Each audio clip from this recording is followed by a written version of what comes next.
नमस्कार दोस्तों, स्वागत है मेरे YouTube चैनल पर जिसका नाम है क्रिएटिव माइंड। दोस्तों आज के इस वीडियो में मैं आपसे डिस्कस करूंगा कि कोई भी इलेक्ट्रिक स्कूटर किस तरीके से काम करता है। हम दोस्तों शुरुआत से लेंगे चार्जर से और पूरे उसकी जो पावर ट्रांसमिट होती है उसके टायर तक, सारी कहानी मैं आपको इस वीडियो में बताने वाला हूं। तो दोस्तों वीडियो शुरू करने से पहले मैं आप सबसे रिक्वेस्ट करना चाहूँगा कि मेरे चैनल को सब्सक्राइब करके बेल के आइकन को जरूर दबाइए। बहुत बहुत धन्यवाद। साथियों, जैसा कि आपको पता होगा, हमारे जो भी घर के अंदर जो सर्किट लगा होता है पावर का, उसके अंदर 220 वोल्ट बिजली आती है, वो भी एसी।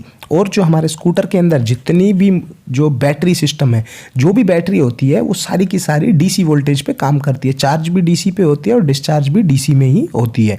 तो दोस्तों वो सारा सिस्टम हमें आज इस वीडियो में डिस्कस करेंगे। तो दोस्तों शुरुआत करते हैं चार्जर से। चार्जर का काम क्या होता है?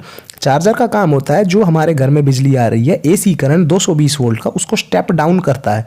उसको स्टेप डाउन करके हमारी बैटरी के अकॉर्डिंग उस वोल्टेज को लेके आता है। जिस तरीके से, उदाहरण के लिए मैं आपसे बताना चाहूँगा कि जैसे कि 72 वोल्ट की अगर कोई बैटरी है तो 220 वोल्ट एसी को वो स्टेप डाउन करके 72 वोल्ट डीसी पे लेके आता है चार्जर।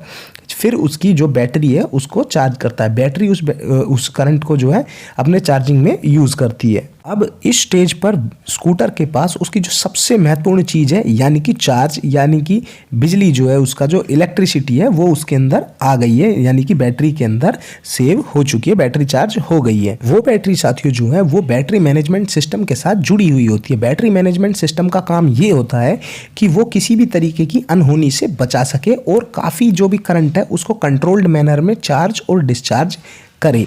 यानी कि कहने का मतलब ये हुआ, अगर जो हमारी बैटरी पैक होता है उसमें बहुत सारे सेल से बन के मिल के बना होता है, तो अगर हम उसको जब चार्जिंग देते हैं तो कई बार क्या होता है, कोई सेल कम चार्ज होता है, कोई सेल ज़्यादा चार्ज हो जाता है। तो उस सब को मैनेज करने के लिए बैटरी मैनेजमेंट सिस्टम का यूज़ किया जाता है, जो कि एक बहुत बड़ी भूमिका निभाता है किसी भी स्कूटर के परफॉर्मेंस के। कई बार क्या, उदाहरण के लिए मैं आपको बताना चाहूँगा, कई बार क्या होता है, दो अलग अलग मॉडल्स होते हैं। एक में 3 किलोवाट आवर की बैटरी है और दूसरे में भी 3 किलोवाट आवर की बैटरी है। लेकिन एक स्कूटर में वही बैटरी आपको 100 किलोमीटर की रेंज निकाल के दे देगी और दूसरे स्कूटर में वही बैटरी आपको 70 या 80 किलोमीटर की रेंज निकाल के देगी। तो कहीं ना कहीं बैटरी मैनेजमेंट सिस्टम उसका बेहतर है, इसकी वजह से ऐसा होता है। तो बैटरी मैनेजमेंट सिस्टम से आगे निकल के दोस्तों वो सिस्टम क्या करता है, जो जितनी भी एप्लीकेशंस है, देखिए एक स्कूटर के अंदर बहुत सारी ऐसी चीज़ें हैं जो कि बिजली से ही चलती है। जैसे उसकी लाइट होगी, हॉर्न हो गया, और जो भी उसका जो जितना भी सारा सिस्टम है, उसका डिस्प्ले है, सारी कुछ चीज़ उसकी बिजली से ही चलती है। तो किस पार्ट को कितनी बिजली की रिक्वायरमेंट है, वो सारा सिस्टम जो है वो उसकी कंट्रोल यूनिट में होता है। जो स्कूटर के अंदर एक कंट्रोल यूनिट और लगी होती है जो सारी बिजली को अपनी अलग अलग जगह पर उसकी रिक्वायरमेंट के हिसाब से भेजती है। जैसे उदाहरण के लिए आपको बताना चाहूँगा, अगर जो मोटर है किसी भी स्कूटर के अंदर, जो सबसे ज़्यादा बिजली की खपत करने वाला पार्ट है वो होती है उसकी मोटर।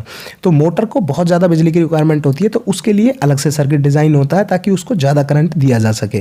और कुछ पार्ट्स है जैसे कि फ्रंट लाइट हो गई, इंडिकेटर की लाइट हो गई, टेल लैंप हो गई, वे बहुत कम बिजली में ही चल जाते हैं, तो उसके लिए अलग से बिजली दी जाती है जो कि बहुत कम होती है। वो सारी चीज़ें मैनेज करने के लिए उसमें एक अलग से कंट्रोल पैनल दिया जाता है या कंट्रोल यूनिट दी जाती है जो सारी चीज़ों को कंट्रोल कर सके। अब दोस्तों कुछ पावर जो लगती है वो लगती है हमारे जो डिजिटल डिस्प्ले दिया जाता है, उसमें काफ़ी ज़्यादा पावर को यूज़ किया जाता है। मोटर के बाद जो सबसे ज़्यादा पावर को कंज्यूम करता है वो डिस्प्ले ही होता है। डिस्प्ले के अंदर जो भी प्रोसेसिंग चलती है वो सारी पावर को यूज़ करती है। और जो सबसे बड़ी पावर को यूज़ करने के लिए दोस्तों वो है मोटर। मोटर सबसे ज़्यादा पावर को यूज़ करती है, क्योंकि उसका पीछे कारण है। क्योंकि दोस्तों जो मोटर होती है वो कहीं ना कहीं मैग्नेट के रूप में काम करती है। जो एक, देखिए मैं आपको बताना चाहूँगा, मैग्नेट दो तरह की होती है, एक होती है परमानेंट मैग्नेट और एक होती है इलेक्ट्रोमैग्नेट। तो जो मोटर होती है वो इलेक्ट्रोमैग्नेट से बनी होती है, यानी जब उसमें करंट जाएगा तो वो मैग्नेट बन जाएगी, करंट नहीं जाएगा तो मैग्नेट नहीं बनेगी। तो इसी की कॉइलिंग करके इस तरीके से तालमेल बनाया जाता है ताकि करंट डालने पर वो घूमे, यानी उसमें टॉर्क पैदा हो। टॉर्क मतलब घूमने की शक्ति पैदा हो जाए।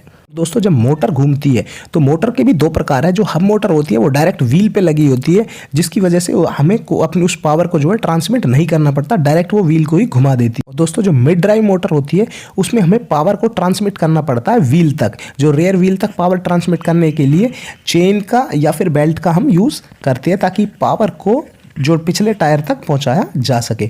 और दोस्तों बात करता हूं अगर हम ब्रेकिंग सिस्टम की, तो ब्रेकिंग सिस्टम में कोई भी बिजली का इस्तेमाल नहीं होता है। ब्रेकिंग सिस्टम जो होता है पूरी तरीके से मैनुअल का जो भी सिस्टम होता है पूरी तरीके से मैकेनिकल होता है, उसमें किसी भी बिजली का इस्तेमाल नहीं होता है। इसलिए अगर आप किसी भी स्कूटर में अगर ब्रेक लगाते हो तो समझ लीजिए आपकी किसी भी जो है बैटरी का इस्तेमाल नहीं हो रहा है, यानी कि किसी भी पावर का इस्तेमाल नहीं हो रहा है। मैं आशा करता हूँ आपको काफ़ी हद तक समझ में आ गया होगा कि किस प्रकार से हमारे बिजली के सॉकेट में से निकली हुई बिजली किस तरीके से बैटरी पैक में सेव होकर और किस तरीके से अलग अलग एप्लीकेशंस के लिए उसका इस्तेमाल किया जा सकता है। उसके बीच में दोस्तों काफ़ी सारे जो कारण होते हैं कि किसी की वजह से उसकी रेंज बढ़ सकती है, घट सकती है, कुछ क्वालिटी का भी फ़र्क होता है। किसी बैटरी की क्वालिटी ज़्यादा अच्छी हुई तो अच्छा परफॉर्म करेगी, किसी बैटरी की क्वालिटी अच्छी नहीं है तो अच्छा परफॉर्म नहीं करेगी। अगर बैटरी का मैनेजमेंट सिस्टम अच्छा है तो भी अच्छा परफॉर्म करेगी।